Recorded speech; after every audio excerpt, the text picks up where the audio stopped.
J'avais une crédibilité au niveau des ambassades. Ah oui. J'avais déjà voyagé dans plus de 15 pays où j'ai eu des visas. Mon passeport était plein de visas. Votre chef de l'immigration m'a fait comprendre que tant qu'il est chef de l'immigration, je n'aurai jamais de séjour. J'ai rencontré des moments difficiles à Chypre où je devais faire des choix. Soit la vie facile et faire des choses que je devais être en train de regretter aujourd'hui, ou me dire je viens d'une famille pauvre, mon père s'est toujours battu pour s'en sortir. Entre Chypre et l'Allemagne, un parcours jonché d'obstacles et de difficultés, Romuald Kémonier s'inscrit dans une logique de bâtisseur et de conquérant. Mindset qui fera de lui la personne qu'il est aujourd'hui. Plongeons ensemble dans la deuxième partie de l'histoire inspirante de Romuald Kémonier sur Value, la chaîne du peuple, des valeurs africaines et la chaîne qui permettra votre avancement social, académique et même professionnel. Si nos sujets t'intéressent, n'hésite pas à t'abonner, liker et activer la cloche de notification pour ne rater aucune des prochaines vidéos. Tout simplement parce que tout est possible.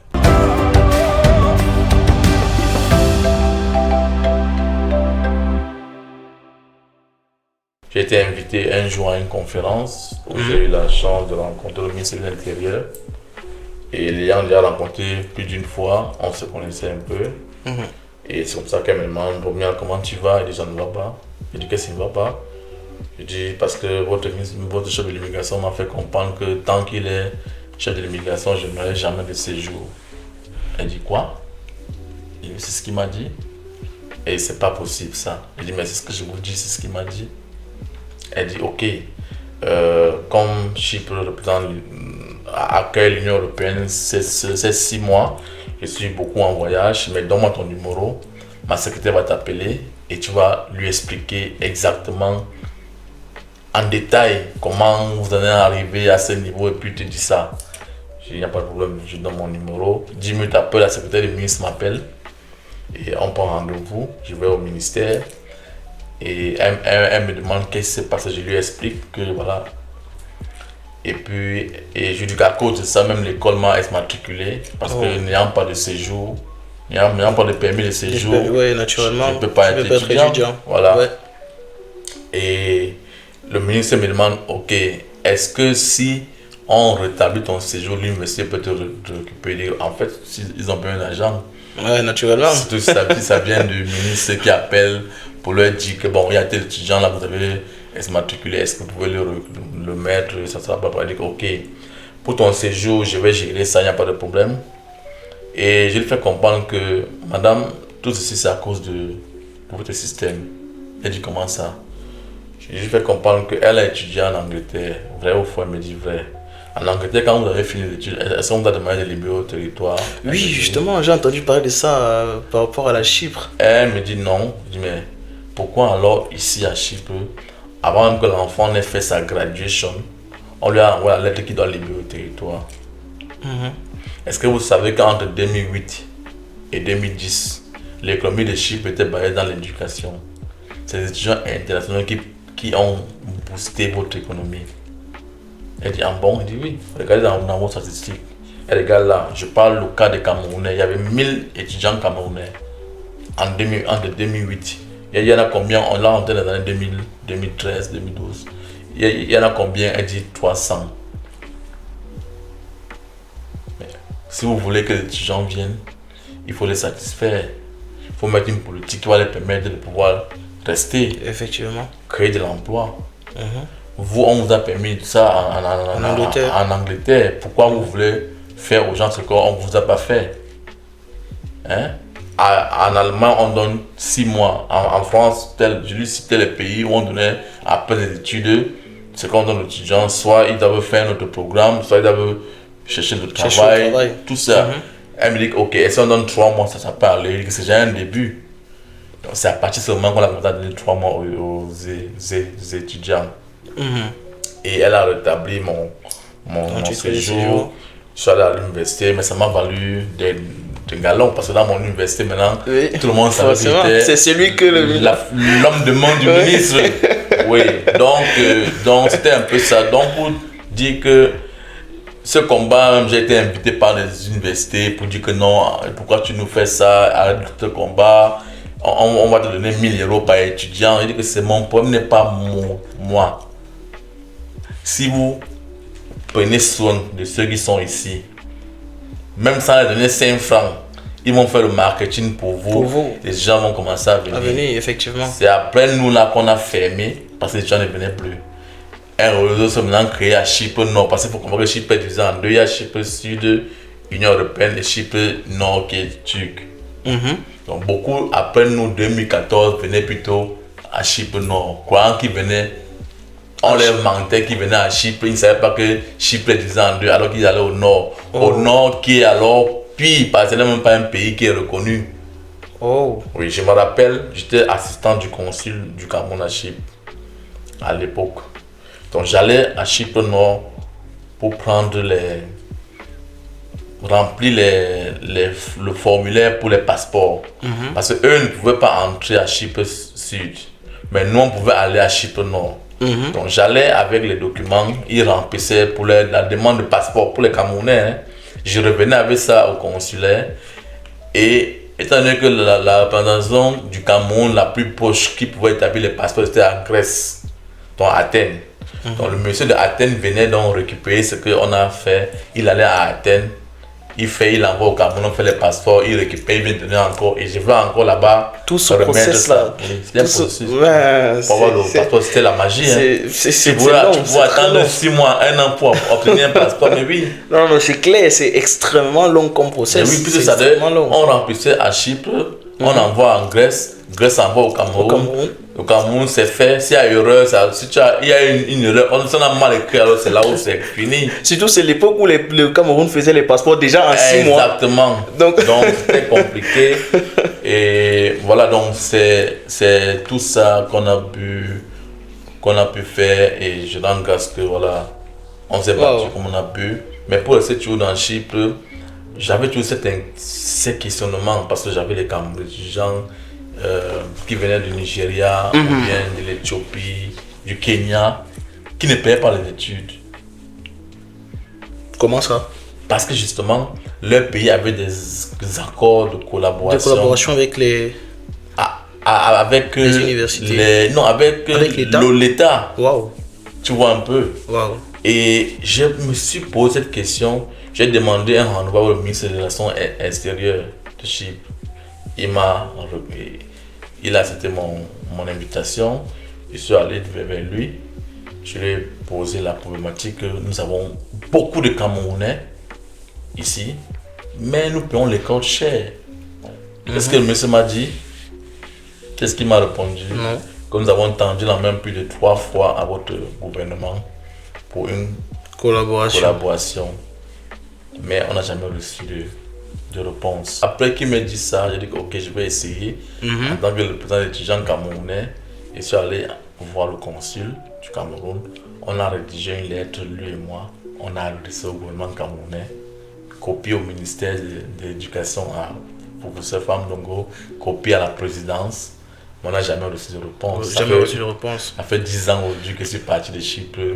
Jamais reçu de réponse. Mais je veux justement transposer le souci que tu as justement eu à un souci aussi très général. Parce qu'on va souvent se plaindre du gouvernement, on va souvent se plaindre peut-être des étudiants qui sont au pays, qui reçoivent la formation du pays, ou alors de ceux mêmes qui sont à l'étranger et qui essayent qui sont tout simplement inactifs. Du moins, on dit qu'ils sont inactifs, et pourtant c'est pas souvent le cas.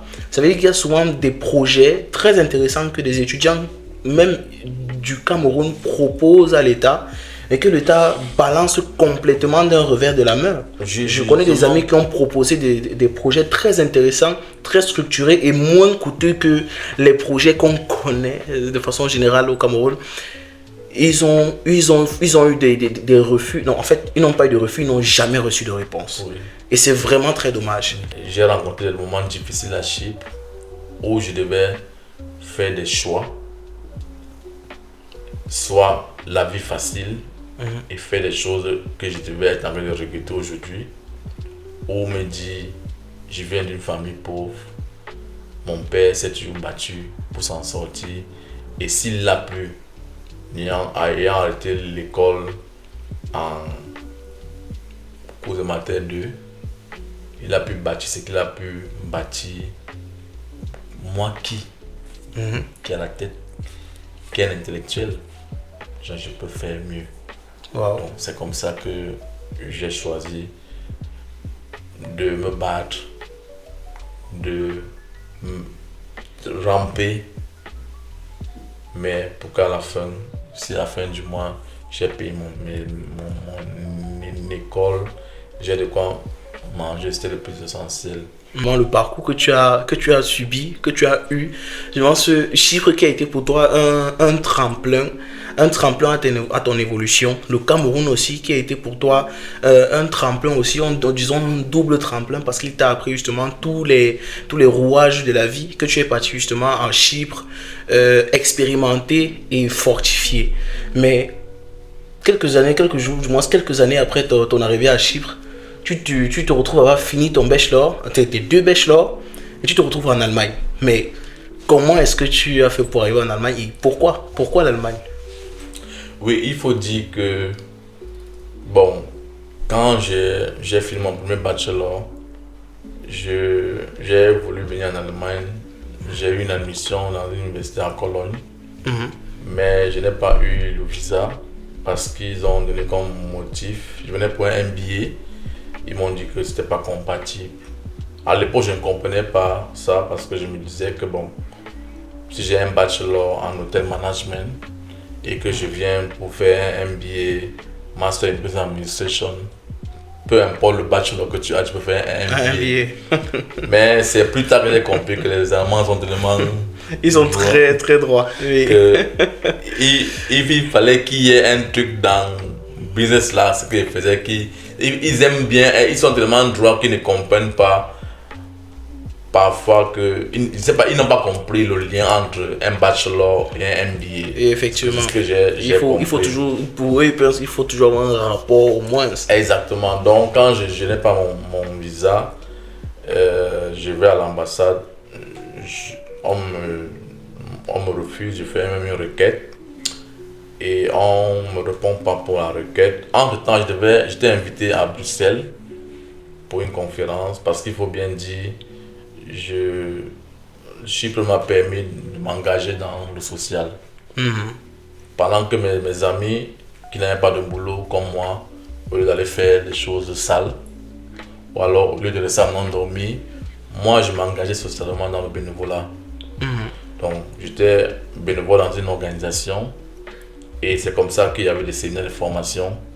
Je me mettais toujours garant pour aller me faire former. Parce que je me suis dit que bon, se faire former, c'est l'éducation est la clé. Effectivement. Donc, au lieu de dormir à la maison parce que je n'ai pas de boulot, au lieu d'aller faire des choses sales, je préférais aller me faire former. Certes, beaucoup se moquaient de moi. Ils disaient, mais le gars, il n'a rien à faire. Donc c'est comme ça que quand il y avait des séminaires hors de Chypre, et qu'il fallait qu'ils envoient quelqu'un leur représenter. Voilà, ils me demandaient, Romuald, tu as le temps? Je dis oui, je parlais bien anglais. Donc, je ne pouvais pas partir parce qu'eux, ils ne parlaient pas très bien anglais. Donc, ils disent, Romuald, tu peux partir. C'est comme ça qu'on fait les procédures de visa. Et je partais. Donc, quand je vais donc pour demander mon visa pour la requête, et je suis invité à Bruxelles par l'Union européenne pour un séminaire à Bruxelles, le monsieur de l'ambassade me dit, tu ne peux pas... On ne peut pas te donner un visa parce que tu as une requête que tu as fait pour ton visa en tant qu'étudiant. En tant qu'étudiant, ok. Parce que tu ne peux pas demander un visa de l'Union européenne quand tu as une requête ouverte dans un autre pays. Dans un autre pays, effectivement. Donc il dit quelles sont donc mes options? Il dit option 1, tu attends ta requête, ce qui ne, je peux te rassurer que ça ne viendra pas positivement. Et même si on te répond, c'est là pas quand on te donne le visa parce que ça fait déjà 6 mois, l'école a commencé, tout, donc c'est pas possible. L'option 2, c'est que tu annules ta requête et tu demandes ton visa pour aller à ta conférence. Ok. Donc j'ai choisi donc l'option 2. J'ai demandé mon visa pour aller en Belgique. On m'a donné mon visa, je suis allé en Belgique, je suis rentré. Quand je vais en Belgique, mes amis de Chypre me disent, mais le gars, il est sorti du trou. Il sort, il revient. On t'a vendu au pays ici. Après Chypre, je suis en Allemagne, à Cologne pour une conférence. Après l'Allemagne, je suis en Italie. Après, je suis en France. Après, je suis en Finlande. Après, je suis en Suède. Et tu rentres. Après, je suis en Grèce. Je fais que rentrer. Mais regarde que le gars, c'est là, on l'a vendu. Et il se moquait justement de moi. Mais moi, c'était pour moi une façon d'apprendre, créer mon réseau et comme ça. Donc, quand je décide, quand j'ai fini mon deuxième bachelor, j'avais compris que l'Allemagne voulait un truc qui était lié à ce que je veux faire ici. Tu vois. Et hôtel management, c'était la filière que mon ami depuis le Cameroun et son ami la Chypre m'avait recommandé de faire. Parce que Chypre c'est un pays touristique. Ils sont dit bon, comme c'est un pays touristique, donc au hôtel c'est plus facile de trouver un travail. Ce qui n'était pas le cas parce que je n'ai jamais travaillé dans l'hôtellerie avec ce diplôme. Donc je veux que j'ai un diplôme de 4 ans comme ça qui est là quelque part, que je n'ai jamais utilisé. Donc je voulais donc rentrer dans ma formation initiale, qui sont les finances. Je suis financier de formation. Donc, bac G2 et mon DEC en économie et management. Donc, pour rentrer, il fallait donc que je fasse un bachelor en business administration. Donc, ce que je fais donc, quand j'ai fini donc, j'obtiens donc mon admission à la Hochschule de Worms. Oh! Ah bon? Pour venir faire mon master. Oh, wow! Donc, quand je demande mon visa, le matin, le lendemain, on m'appelle que ton visa est disponible. Wow. Tu sais pourquoi ça a été si rapide? Non. C'est pourquoi? Parce que justement, j'avais une crédibilité au niveau des ambassades. Ah oui. J'avais déjà voyagé dans plus de 15 pays où j'ai eu des visas. Mon passeport était plein de visas. Ceux qui se moquaient de moi quand je partais rentrer n'avaient pas justement compris. Et pour moi, c'était ça. Et quand j'arrive donc en Allemagne, je suis étudiant à la Hochschule de Worms, je faisais mon master IBA. Je crois que ça même, ça change de nom. Je crois que c'est toujours International Business Administration. Ok. Ouais. Tant mieux. Donc, j'étais. Et à notre promotion, je ne sais pas s'ils le font encore, ils prenaient 2 étrangers par continent. Ah, je crois qu'actuellement, je sais pas comment ça se passe de leur côté, mais la Hochschule de Worms c'est un peu plus ouvert. Ma génération, par exemple, nous sommes une dizaine. Hein. Peut-être chez nous. Une dizaine quand même. Mais chez nous, en plus, j'étais à ma promotion de gestion 2, moi un Camerounais et un Ghanéen. Oui. Wow. Et j'ai trouvé, avant moi, il y avait toujours Camerounaise et Ghanéen ou Nigérian. Et il y avait aussi un de l'Amérique latine ou 2. Ils prenaient des pays du tiers-monde, comme ils nous appellent, oui. Ouais, c'est vrai qu'ils sont en train d'essayer d'internationaliser un peu plus la chose. Je me suis justement, j'ai postulé dans un comité justement pour trouver des stratégies d'internationalisation un peu plus de la Hochschule. Donc, je crois qu'ils sont en train d'accepter beaucoup plus d'étudiants étrangers et il y en a beaucoup plus actuellement quand même. Je crois que les choses sont en train de donc c'était où j'ai fait mon master comme tout étudiant normal, mais j'avais ce challenge que je rencontrais, non pas seulement moi seul, mais aussi beaucoup de gens de la communauté qui n'arrivaient pas généralement à trouver des stages, stages de vacances ou alors des project Arbeit, donc le projet pour ces études. Et j'ai observé autour de moi, je ne voyais pas assez d'Africains qui entreprenaient. Je me suis dit que waouh, s'il y avait des Africains qui avaient des entreprises ici, là, je crois qu'on n'aurait pas eu ce problème de trouver un stage. Parce qu'on va se dire les vérités. Hein. Si tu appliques pour un stage, toi, et un Allemand applique, il y a les fortes chances qu'on prenne l'Allemand que toi. Il y a les fortes chances. Donc, parce que justement, c'est leur communauté, il faut bien comprendre ça. Effectivement. Mais nous, on n'a pas une communauté solide où on peut dire ok, on construit un truc pour notre communauté ou pour nos enfants. J'ai eu ces questionnements-là. Quand j'ai fini mon master, j'aurais dû finir mon master 1 an avant. Mais j'ai dû rester 1 an parce que j'ai cherché un stage ou un work student que je ne parvenais pas à trouver. Et finalement, j'ai dit, ok, je me lance pour faire mon master. J'ai écrit mon master avec l'université. Je n'ai pas pu trouver une entreprise pour écrire ma thèse. La chance, je n'avais pas besoin d'un stage parce que mon bachelor que j'avais était déjà un bachelor complet. Par contre, mon camarade de classe ghanéen devait faire un stage de 3 mois. Lui n'a pas pu trouver un stage ici. Il a dû trouver un stage au Ghana. Donc, moi, je voulais faire un stage qui était freiwillig, donc free. Oui.